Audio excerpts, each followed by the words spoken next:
শাস্ত্রে বলেছে না, বিষ্ণু কৃপা জগন্ময়, কিন্তু গুরু কৃপা, এই সাধুগুরু বৈষ্ণবের কৃপা কেবলমাত্র ভাগ্যবান ভাগ্যবতী জীবের হয়। সেই তো গোস্বামী সাধুগুরু বৈষ্ণবের কৃপা লাভ হয়ে গেল। সাধুগুরু বৈষ্ণবের কৃপার ফলে একদিন আমার গৌর হরির সঙ্গে তার সঙ্গ হলো। গৌর হরির সঙ্গে যখন রূপপুষ্পের সঙ্গ হলো, গৃহে ফিরে এসে তার আর অন্য কোনো কিছু ভালো লাগে না, খেতে পারে না, ঘুমোতে পারে না, সদাই সর্বদা বলনে একটাই কথা, ওগো তোমরা কেউ কি বলে দিতে পারো আমি কোথায় গেলে আমার গৌর হরির সঙ্গ পাবো? তাই সে মনে মনে ভাবছে আর বলছে, গৌর হে, তুমি আমায় কিরকম দেখালে প্রভু, আর তোমার ওই বদন দিয়ে আমি যখন আমার এই কর্মদার দিয়ে নাম শুনেছি, আর আমার আর ঘরে মন থাকে না প্রভু, আমার আর কোনো কিছু ভালো লাগে না। যাকে দেখতে পায় তাকে বলে, ওগো একবার বলে দাও না আমার গৌর হরি কোথায়? একদিন যায়, দুদিন যায়, 3 দিন যায়, যতদিন যায় ততদিন রূপ গোস্বামী পাগল হয়ে যায়। এমন করতে করতে রূপ গোস্বামী তার গৃহ থেকে এসে নবদ্বীপের মাটিতে দাঁড়িয়েছে। নবদ্বীপের মধ্যে, নবদ্বীপের পথে পথে রূপ গোস্বামী ঘুরে বেড়াচ্ছে। যাকে দেখে তাকে ছুটে গিয়ে হৃদয়ের মাঝে জড়িয়ে ধরে বলে, ওগো একবার বলে দাও আমি কোথায় গেলে আমার গৌর হরিকে দেখতে পাবো, শুধু একবার বলে দাও। এমন করে যখন নদীয়ার পথে পথে যখন যাকে দেখছে তাকেই যখন বলছে, একবার আমার গৌর হরিকে খুঁজে দাও। বাবা, নদীয়ার পথে ঘুরতে ঘুরতে হঠাৎ করে দেখা হয়ে গেল কার সঙ্গে? মাধবেন্দ্রপুরীর সঙ্গে তার দেখা হয়ে গেল। মাধবেন্দ্রপুরী রূপ গোস্বামী এমন অবস্থা দেখে দেখি বলছে, ওগো কে তুমি, কোথা থেকে এসেছো, আর এই নবদ্বীপের মধ্যে পাগলের মতো কাকে খুঁজছো? রূপ গোস্বামী তখন মাধবেন্দ্রপুরীকে ডেকে বলছে, ওগো আমি নাই এই নবদ্বীপের মধ্যে, আমি আমার গৌর হরিকে খুঁজছি। তুমি তুমি বলে দিতে পারবে আমি কোথায় গেলে আমার গৌর হরিকে দেখতে পাবো? একবার বলে দাও না। মাধবেন্দ্রপুরী বলছে, ও তুমি আমার গৌর হরির সঙ্গে দেখা করতে চাও? আমি তো জানি গৌর হরি কোথায় আছে, তাহলে চল আমি তোমাকে নিয়ে যাচ্ছি। এই বলে মাধবেন্দ্রপুরীর হাতখানা ধরে টানতে টানতে নিয়ে যাচ্ছে। নিয়ে গিয়ে যেই না গৌর হরির সামনে দাঁড়িয়েছে, আছাড় খেয়েছে, আছাড় খেয়ে গৌর চরণে পড়েছে, প্রভু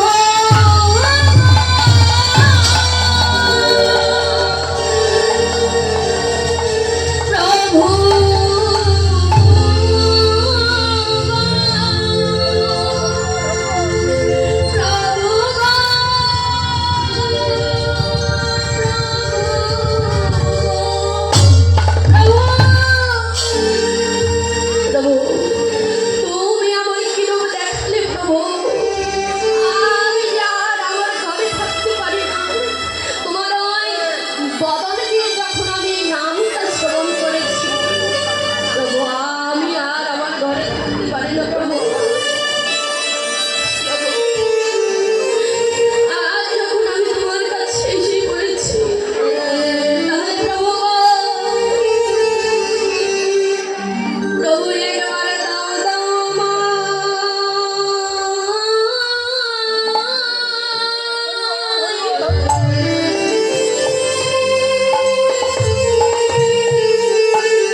ভগবান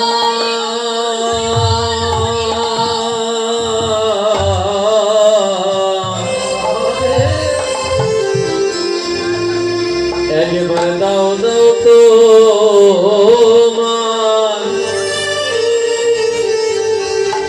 একবার দাও দাও তো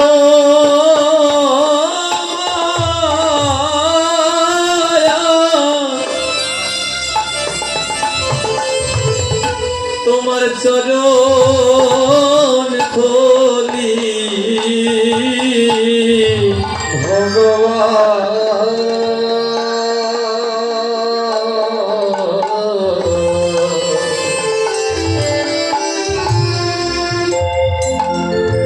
একবারে দাও দাও তো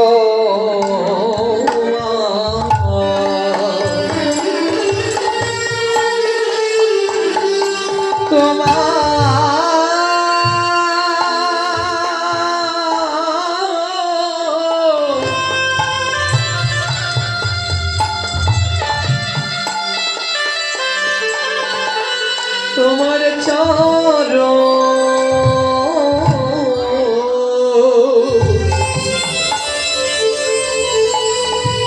তোমার চরণ ধুলি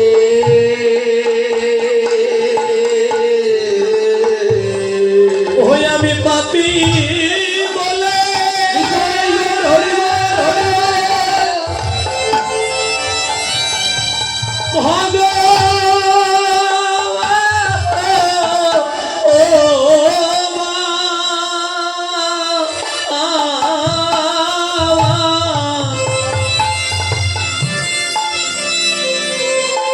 আমি পাপি বলে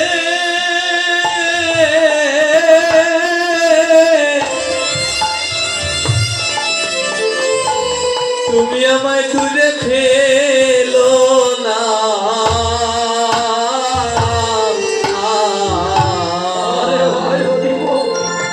একেবারে দাও দাও চরণ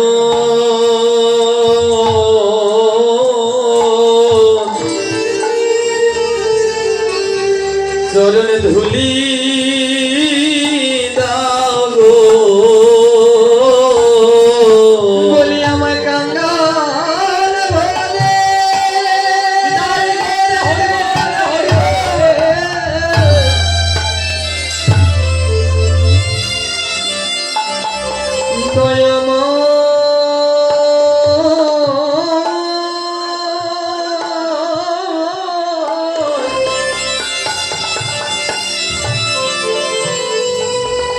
আমায় কাঙ্গাল বলে ফেলে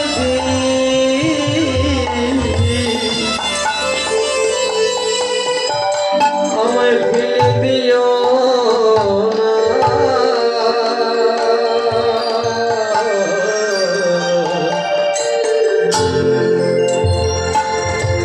আমায় দাও দাও তো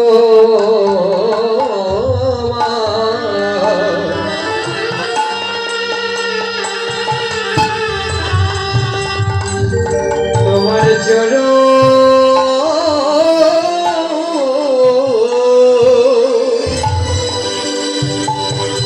তোমার চরণ ধুলি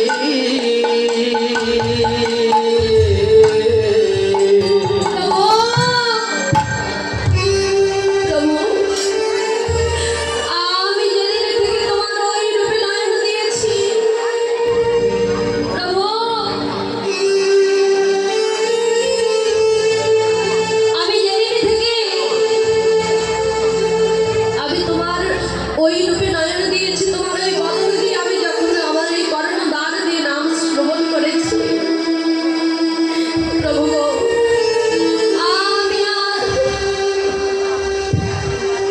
প্রভু আমি আর আমার ওই ঘরে থাকতে পারি না প্রভু। প্রভু আমি মনে বড় বাসনা নিয়ে এসেছি প্রভু। আমি না তোমার যে পার্শ্বদগণ আছে না, তোমার যে পার্শ্বদগণ আছে প্রভু, বলো না তুমি ওই পার্শ্বদগণের মধ্যে আমাকে কি একটু নেবে?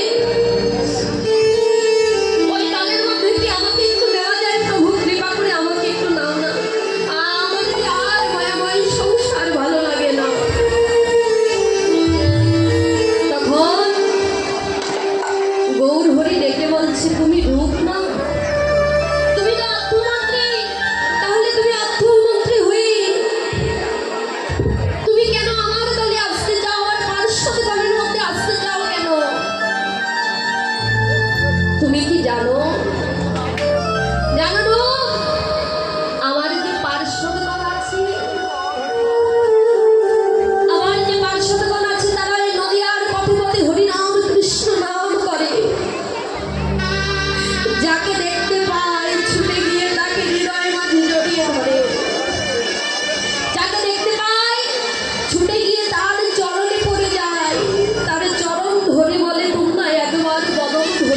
বলবো? তুমি কি পারবে? তুমি অর্থমন্ত্রী হয়ে তুমি ওই কাঙালের চরণে ভিখারির চরণে প্রণাম করতে পারবে? তোমার দ্বারাই হবে না। এই যে শুনে রাখো, শুধু তাই নয়, আমার যে পার্শ্বদগণ আছে তারা কি করে? তারা এক বেলা সেবা পায়, আবার দুবেলা অনাহারের দিকে তাকিয়ে দেয়। আর তুমি কোথায় খাও প্রতিদিন অন্য রকমের ভোগ? প্রতিদিন প্রতিদিন কতই না রাজভোগ তুমি সেবা করো, আর তুমি কি তাদের মতো না খেয়ে থাকতে পারবে? তোমার দ্বারাই কখনো সম্ভব নয়। রূপ ধন থাকলে, ঐশ্বর্য থাকলে, মান সম্মান থাকলে কখনো কোনোদিন গৌর চরণ পাওয়া যায় না। হৃদয় গৌর হরি বল। হরি বল। ধন ঐশ্বর্য থাকলে কখনো গৌর পাওয়া যায় না। তুমি যাও, আমার সম্মুখ থেকে চলে যাও, আমি আর তোমার ওই মুখ দেখতে চাই না। রূপ গোস্বামীকে গৌর হরি তাড়িয়ে দিল।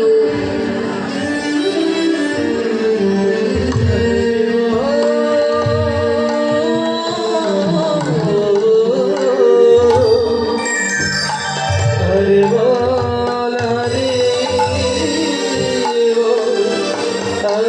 হরি হরি বল।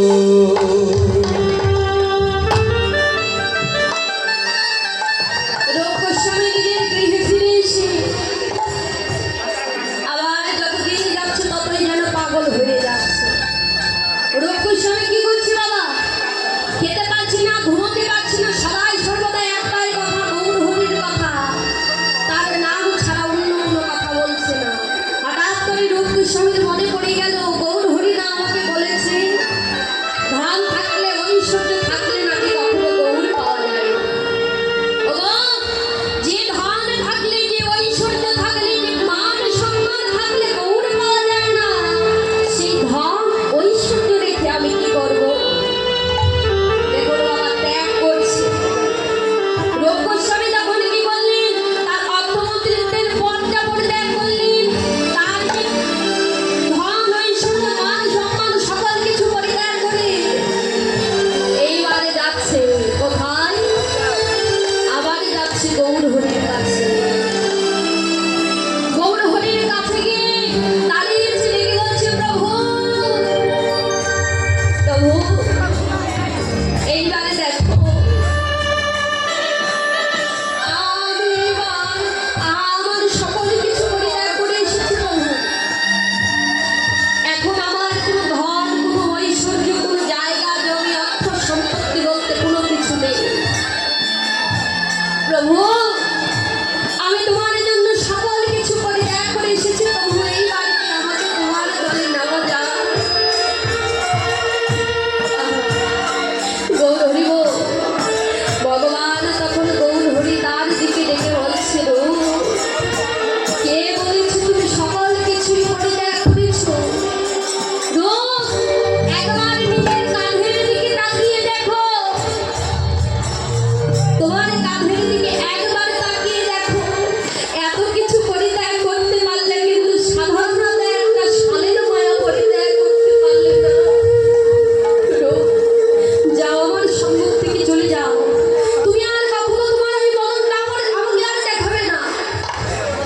আবার গৌর হরি তাকে তাড়িয়ে দিল। বাবা, আগেকার দিনে যারা জমিদার ছিল, যারা রাজা ছিল, যারা সম্মানীয় ব্যক্তি ছিল, দেখবেন তাদের কাঁধে একটা দামি চাদর, শাল কিংবা একটি উত্তরীর রাখা ছিল। তা সে অর্থমন্ত্রী তার কাঁধে ওই উত্তরীটা দেখে, শালটা দেখে গৌর হরি তাকে তাড়িয়ে দিল। এইবার কিন্তু আর সে নিজের গৃহে ফিরে যায়নি। নদিয়ার পথে পথে ঘুরছে, ঘুরতে ঘুরতে হঠাৎ করে তাকিয়ে দেখছে অদূরে একটি ভিখারি ঠান্ডায় বসে থরথর করে কাঁপছে। ছুটে গিয়ে রূপ গোস্বামী সেই ভিখারির চরণে আঘাত দিয়ে বলেছে, ভিখারি দেখে বলছে, কে গো তুমি? এমন ভাবে তুমি আমার কাছে এসে আমার চরণে নিচে পড়েছো কেন? কি হয়েছে তোমার? রূপ গোস্বামী মনে মনে ভাবছে আমাকে তো তার পরিচয়, আমার পরিচয়টা তাকে তো দেওয়া যাবে না। ওগো, আমি না এই নবদ্বীপের পথে পথে আমি ভিক্ষা করে বেড়াই।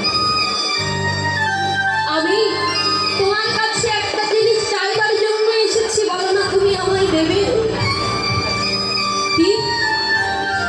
এই যে তুমি দেখতে পাচ্ছ না, আমি তো একটা ভিখারি, আমি ভিখারি হয়ে তোমায় কি দেবো? না না, তোমাকে দেওয়ার মতো আমার কাছে কিছু নেই, যাও তুমি গৃহে ফিরে যাও। তখন রঘু ডেকে বলছে, ওগো, আমি যেই বস্তুটা চাই সেই বস্তুটা তোমার কাছে আছে, কিন্তু শোনো, তুমি আমাকে যদি কিছু দাও এর বিনিময়ে আমিও তোমায় কিছু দেব। বলে কি? না, তোমার কাঁধে যে একটা ছেঁড়া আসলা ঝোলাটা আছে না, বলো না তুমি আমায় ওই ছেঁড়া আসলা ঝোলাটা দেবে? বলছে কি?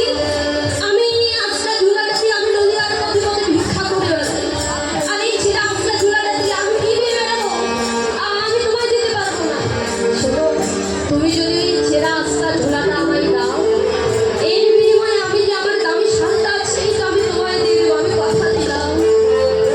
ও, মনে মনে ভিখারিটা ভাবছে, সত্যিই তো এই ছেঁড়া আসলা ঝোলাটা যদি ওই পথের ধারে পড়ে থাকে তাহলে কেউ হাত দিয়েও ছোঁবে না, আর এই দামি শালটা যদি ছেঁড়া আসলা ঝোলার বিনিময়ে পাই এতে তো আমার লাভ। ভিখারিটি আর কিছু না ভেবে ওই রূপকুস্বামীর কাঁধে তার নিজের ছেঁড়া আসলা ঝোলাটা তার কাঁধে তুলে দিল, আর রূপকুস্বামী তার কাঁধে সম্মানীয় শালটা ভিখারির কাঁধে তুলে দিল। এইবার মনে আনন্দ নিয়ে আত্মহারা হয়ে এবার গৌরহরির কাছে যাচ্ছে। গৌরহরির কাছে গিয়ে ডেকে বলছে, প্রভু, এইবার তুমি আর আমাকে তাড়িয়ে দিতে পারবে না। প্রভু, এইবার আমি এসেছি তোমার কাছে, এই দেখো আমার বলতে আর কিছু রাখতে নেই। গৌরহরি ছুটে গিয়ে সেই রূপকুস্বামীকে হৃদয়ের মধ্যে জড়িয়ে ধরেছে। রূপ, তুমি আমার কাছে কি চাও? কি পাওয়ার আশায় তুমি তোমার সর্বস্ব কিছু পরিত্যাগ করলে? বলো তুমি আমার কাছে কি চাও? আজ আমি তোমায় কথা দিলাম, তুমি আমার কাছে যা চাইবে আমি তোমায় তাই দেব। রূপকুস্বামী তখন ডেকে বলছে, প্রভু, ও প্রভু, আমি কি চাইবো গো তোমার কাছে? প্রভু, এই জাগতিক জগতের কোনো ধন, কোনো ঐশ্বর্য, কোনো মান সম্মান আমি তোমার কাছে চাই না।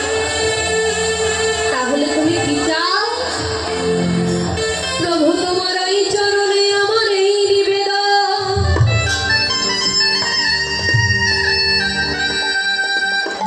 তুমি আমায় যে কুলে জন্ম দাও না কেন, হরি বল। প্রভু তোমার সঙ্গ ছাড়া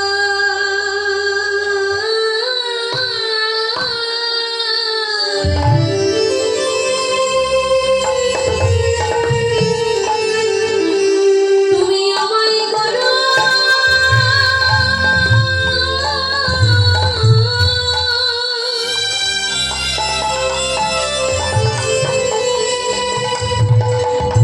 তুমি আমায় করো না গো। প্রভু গো,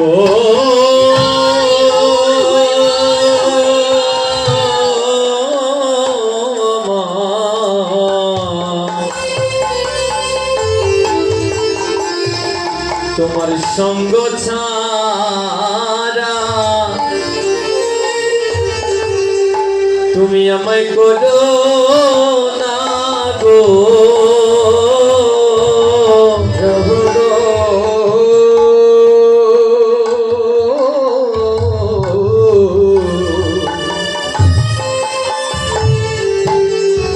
তুমি আমায় সঙ্গ ছাড়া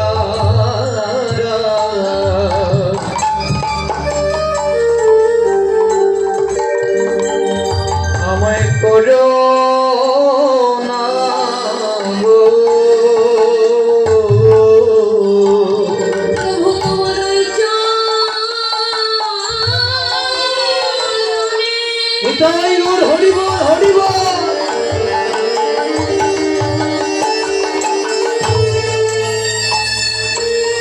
ওই চরণে আমার এই প্রভু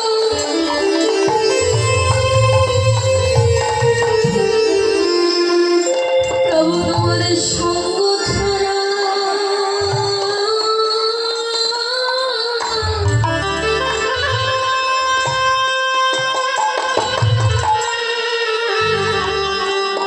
তুমি আমায় করো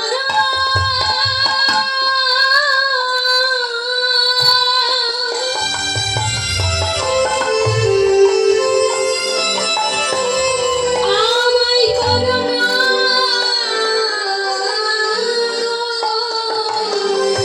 বলিয়ে জন্মে না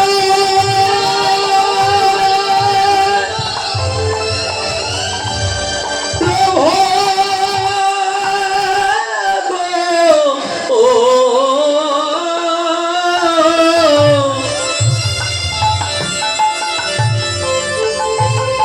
বলিয়ে জন্মে নাই জন্মে জন্মে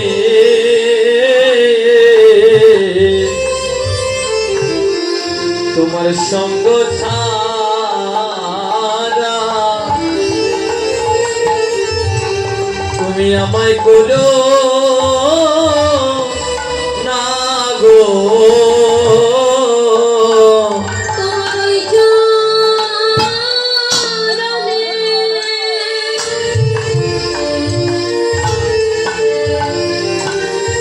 আমার এই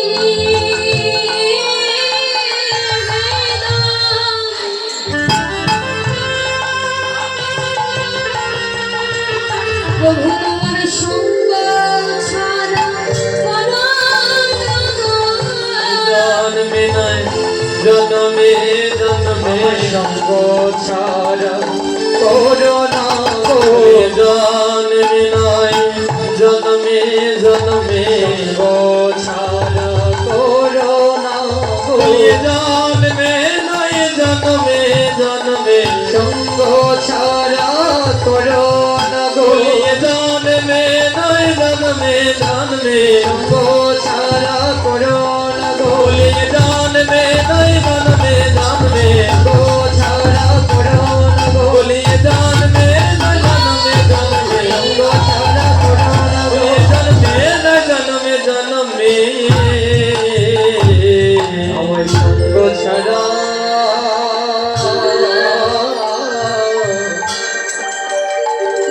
আমায় করো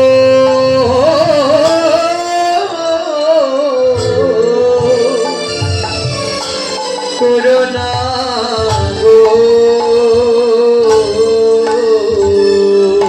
সেই রূপস্বামী গৌরূপে নয়ন দিয়ে সর্বস্ব কিছু তার পরিত্যাগ করে গৌর চরণে আত্মসমর্পণ করেছে।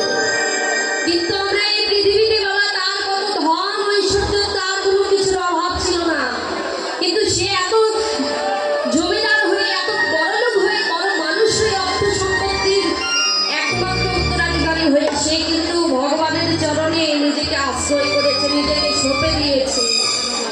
কিন্তু আমরা বলি হবজীব, আমরা পাচ্ছি না।